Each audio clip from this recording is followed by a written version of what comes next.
Comrades and friends, everything that was said is true about Leslie. And it produced a lot. Let me tell you a couple of struggles that we had in Boston that Leslie was part of.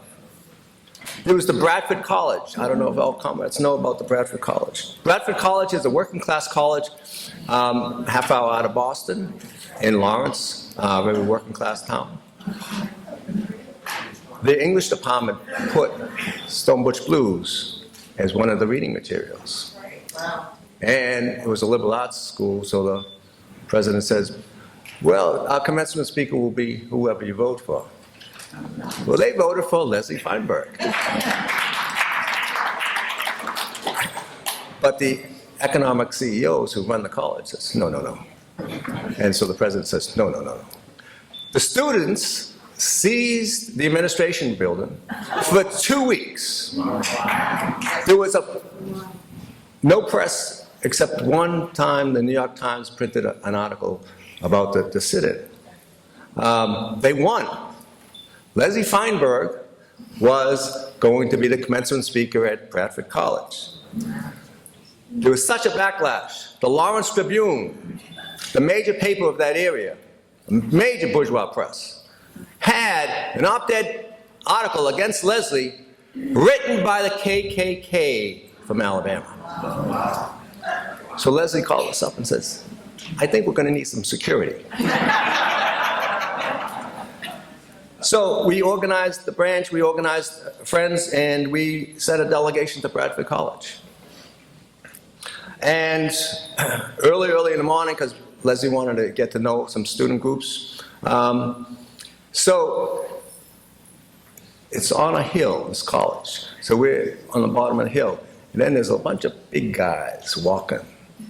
And they say, there's Leslie! We all gather around Leslie, says, oh, this might be it. Says, and they start going, Leslie, Leslie, Leslie, Leslie. It was the football team. And they had endorsed and supported Leslie as a commencement speaker. Now, what Leslie wanted to do was met with some students group, but Leslie wanted to meet with the custodians.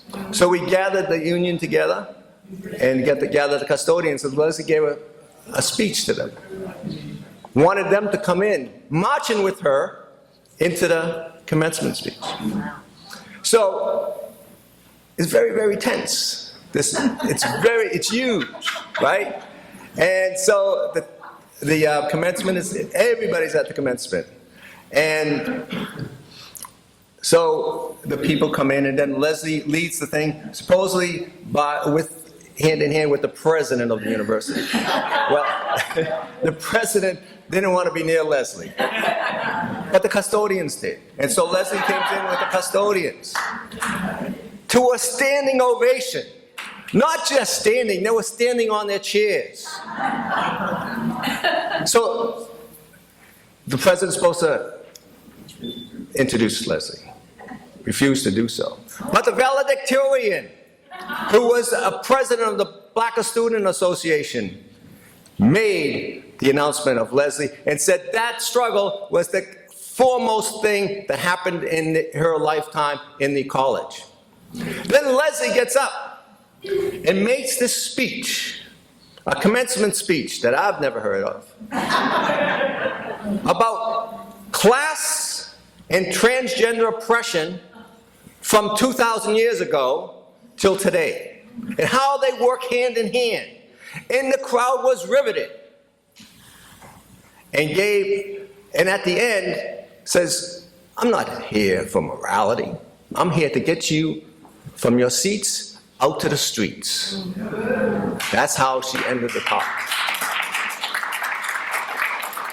To a standing ovation. That was Leslie in Bradford College. But that was Leslie in a lot of struggles. Also, just at college, they're supposed to give a video. The word was out, no videos will be presented to anybody. And a couple weeks later, there was something slipped underneath a door with the video of that from an anonymous campaign. Another struggle that I want to highlight was 10, 12 years ago at Harvard University. There was another occupation.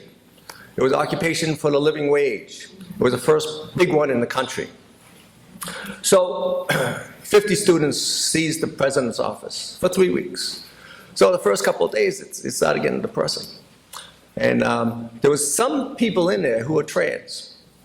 And one of them was actually a grad student who was teaching a course on Leslie Feinberg. And we were obviously in big communication, and he says, is there any way we can get an endorsement from Leslie Feinberg?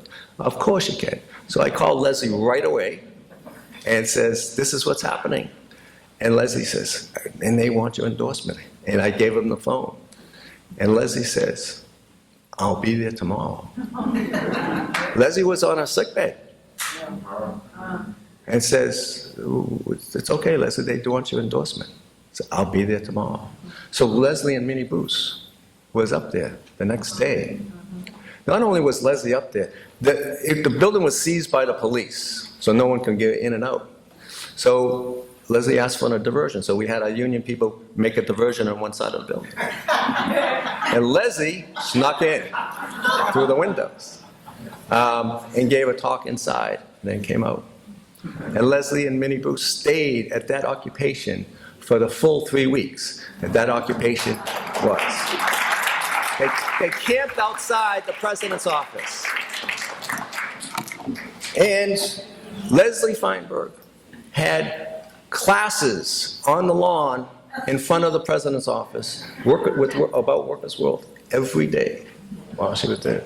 That's what Leslie Feinberg. And veterans of that sit-in, when heard of Leslie's passing, wrote this tremendous article in Jacobin magazine. If you get a chance to see Jacobin magazine, that's who wrote that. Those are veterans of that sit-in about Leslie Feinberg with the headline, I am a revolutionary communist. You know? Remember me as a revolutionary communist. A couple of points I wanted to make. Well, Leslie, I will wrap up. We did a show called Stonewall Warriors, because Leslie was speaking in the Boston area for a while.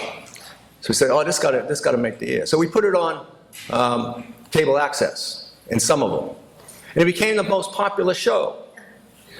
So much so that Cambridge and Boston took it up, and it became the most popular show in Cambridge and Boston, too.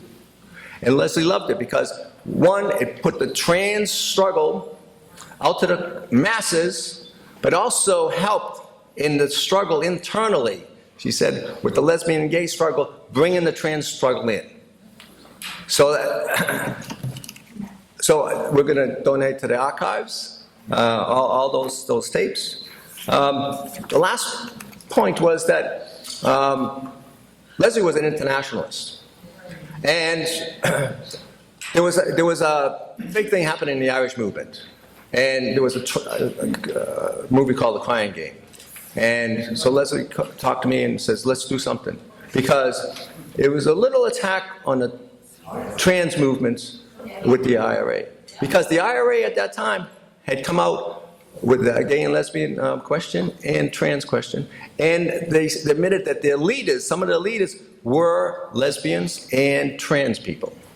And in England, a lot of their movements for the IRA was done through the trans bars. So Leslie wanted this to be known in the revolutionary movement, not only around the world, but make sure it's known in this country. So Leslie Feinberg.